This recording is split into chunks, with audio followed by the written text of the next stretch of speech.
Thank you, dear friends.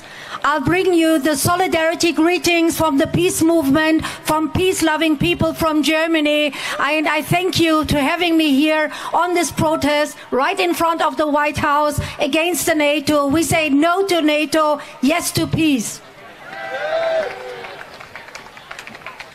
As NATO marks its 75th anniversary on the eve of its Washington summit, three of its great myths are unraveling.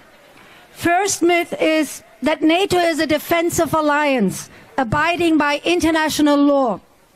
In reality, dear friends, over the last quarter century, NATO has waged unprovoked, illegal wars of aggression against Yugoslavia in Europe and in Libya in Africa. And the United States, the leader of this NATO alliance, invaded and occupied Iraq in a catastrophic adventure, to name three notorious examples. Second myth, that NATO stands for democracy and the rule of law. This is just bullshit. The reality is that NATO has never, ever had a problem with counting military dictatorships of fascist regimes among its members. Portugal, one of NATO's founding members, murdered thousands of Africans in its colonial wars and tortured hundreds to death in concentration camps. That was never ever a problem for this particular collective of shared values, they say, just as Turkey, Erdogan's Turkey, with its support for jihadist groups, terrorist groups in Syria, poses no particular ethical problem for it today. The third myth is that NATO is a community, a collective of shared values, and stands for human rights.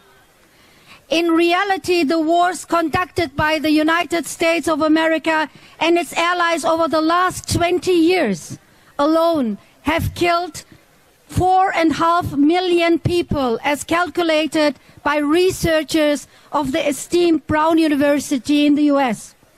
The torture and detention camp at Guantanamo Bay Naval Base is still in operation to this day.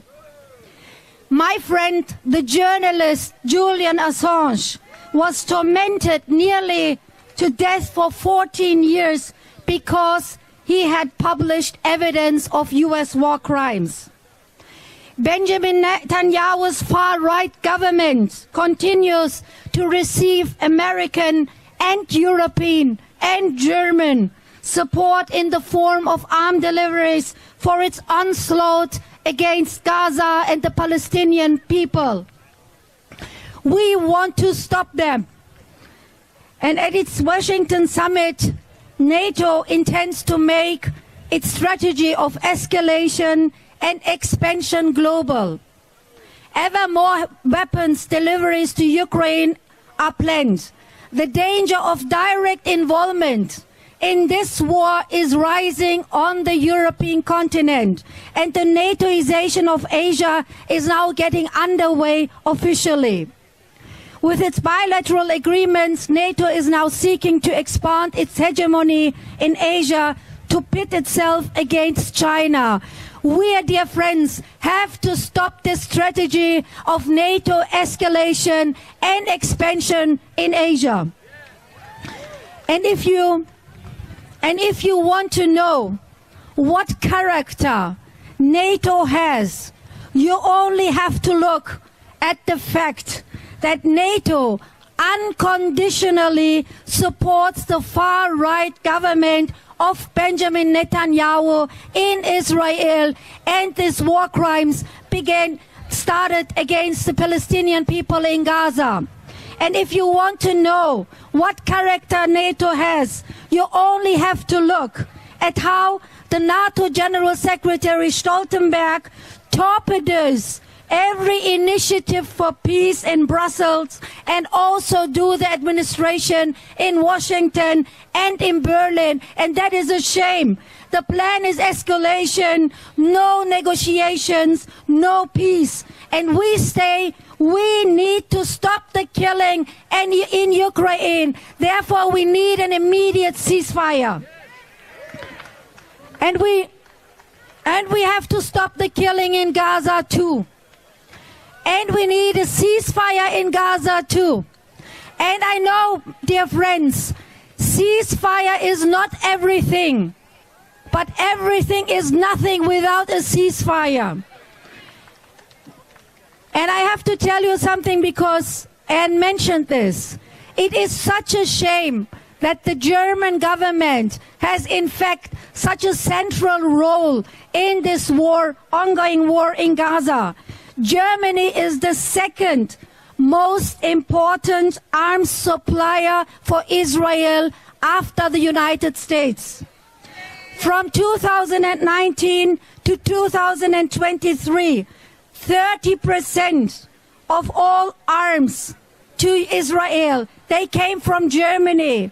And in 2023, after October 7th, the figures, they rise up to 47%.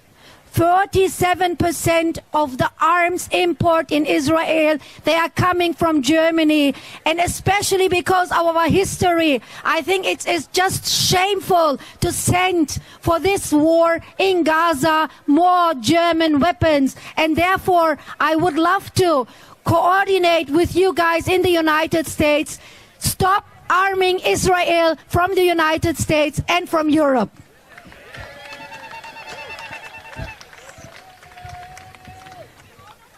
The other thing is the majority of the German population now no longer wishes to follow Berlin administration in its mindless escalation. And it likewise stands opposed to granting Ukraine again on this summit the NATO membership and to funneling endless sums of money to the corrupt and undemocratic regime in Kiev. And it's completely irresponsible and insane to hold on to Ukraine's NATO membership at this Washington summit. A majority in Germany rejects this accession. 55% in the whole of Germany and 70% in the east of Germany reject the accession of Ukraine into the NATO. Our governments, dear friends, are doing politics against their own population.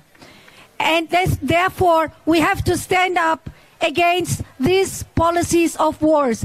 We need peace instead of NATO. We need, at long last, to stand up for democratic and popular sovereignty and to reject the indignity of being a vassal state of Washington, which is just about all we have gotten from the ruling coalition in Berlin. Peace, not NATO. Thank you very much.